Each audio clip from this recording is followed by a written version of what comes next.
The other thing I wanted to ask you about is I had a bank robber case that involved a guy named Bradley Robinette, and he was a local Port Angeles guy. And he was really big into the caches, where he'd cache weapons, camping equipment, money, all that kind of stuff. And we ended up finding two of them, one out in Swim and then one toward Nia Bay. They think they were his. Yeah, we're pretty sure they're his. I'll show you photos sometime if you want. Did any of your caches anywhere ever get discovered that you know of? I would seriously doubt it. Okay. Seriously. You don't think they happened upon one of yours? Down here? Seriously doubt it. Okay.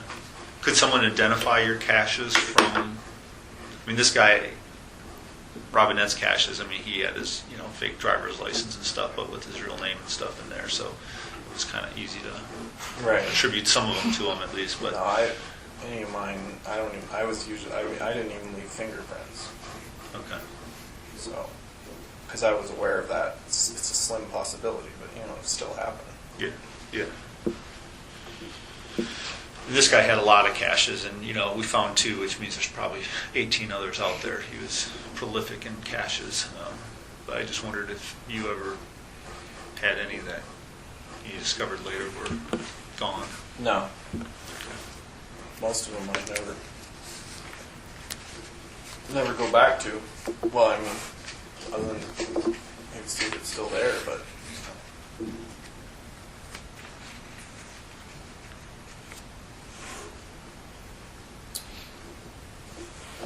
I know Lucas talked about you picking up some guns that you had that he held for you. Right. Can we assume those are in caches or? I don't remember how many he had. Well, you came up in 2007, so before you drove the Alcan, you gave them to him. Right. And then were you back in that area in 2008 when you visited Green River, Wyoming? And so could they be in Green River? One of the guns he had was in that cache in New York. That we have? Yeah. Okay. Which one was that? It was a Ruger 1022 after I brought it up here, I flew it.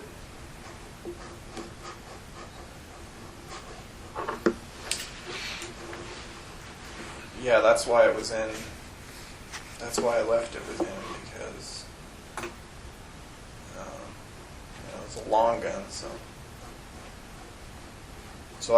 it was one of the ones I was thinking about cutting down. I just hadn't got around to it, and so I left that with him. And then I think I flew it up here, and then worked on it up here, and made some modifications, and then took it back to.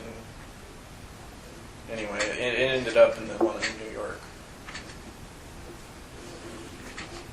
But that's why he ended up with the guns. Because there was that one, and I think there was at least one other that he had that he was holding for me. Yeah, I thought, I have to look back, but I thought he told us about a handgun. That makes sense that he had a handgun. Yeah, there was. I want to, like I say, there was at least one other gun. They were all in one case, like one rifle case, I think. And the 1022s, they're too big to cache unless you cut them down. So the other one, the handgun, maybe is cached, or did you bring that back up here too? I don't know which one. I don't.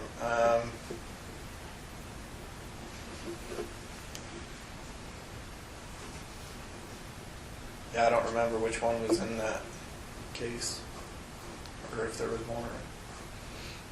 I just remember that's why I asked him to hold on to them, because of that 1022. Otherwise, I just would have buried them all and washed them there. Oh, okay. It was just easier to have him hold them. Do you have a cache in Washington? Is there guns buried in Washington? There's stuff buried in Washington. So what about anybody besides Dave? Did you leave any guns or anything else with anyone else in Nia Bay besides Dave? No. Well, I sold some guns, but I sold sold at least one to another coworker. But it was mine. It had always been mine. I just didn't. It wasn't an Alaska gun, so, and I wasn't much into hunting anymore, so I just sold it to him. It was like a hunting rifle. How many guns would you say you've had over the years? Lots? When you go through Ever? several guns a year? No, in the last 10 years. 10 years? I don't know. I don't. Meaning The ones that are guns. buried, I don't really consider mine. Were they yours? Some of them, Okay. but I mean, it depends on your definition. Well, I know if you take them, they're yours, but Right. they become yours. No, I mean,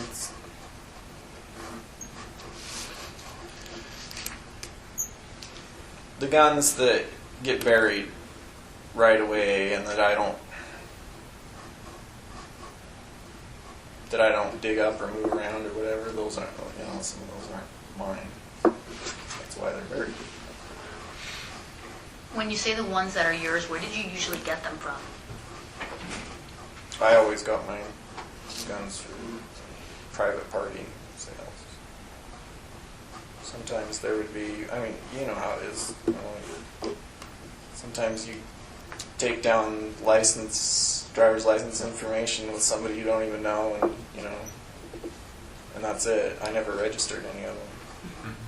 And I'm guessing a lot of the people I got guns from didn't have them registered before me. There's people who just swap guns all the time. Mm-hmm. Especially up here. It's like a hobby for some people.